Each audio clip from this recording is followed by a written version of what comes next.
am Joanie Spencer, Editor-in-Chief for Commercial Baking. I'm here in the West Hall at IBIE 2022, and I am catching up with Elana Schulman, third generation ownership at Eli's Cheesecake. Hi Elana, thanks for catching up with me. Oh, it's so good to be here. So it's so exciting walking the show floor and catching up. You've got a lot going on at Eli's. You've got some growth. So what's kind of happening that's framing your mindset as you're walking the show floor? Definitely. Well, first of all, this is my first time at IBIE. Oh my gosh. So this is like a whole new world for me. This is so exciting. So I'm really taking it all in. Really exciting that we're expanding our facility at Eli's. So we broke ground this summer.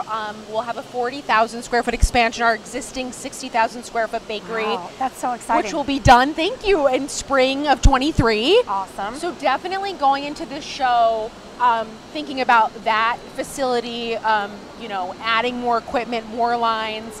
And then I'm really lucky because I've come here with 6 of my colleagues who have worked at Eli's on average for about 30 years each. Wow. So they've been to many shows, so seeing it through their eyes, and then I think getting my fresh perspective, it's a really nice kind of combination. Right, right. So there's so much to see. I'm sure it's really hard to sort of get your arms around it, but I loved what you said when we were talking earlier, that you're sort of geeking out on everything. Absolutely. It's like, I think when we were meeting with someone about dishwashers and just looking at something, I think for me, how can we make our associates' lives easier? How can we, so they can really focus on, quality, food safety. So we're thinking about all those things as we're looking, and it's just exciting because there's so much innovation here. There is. Well, Elana, I know you have a ton to see, so I'm going to let you get back at it. Thanks for catching up with me, and congratulations on the growth at Eli's. Thank you.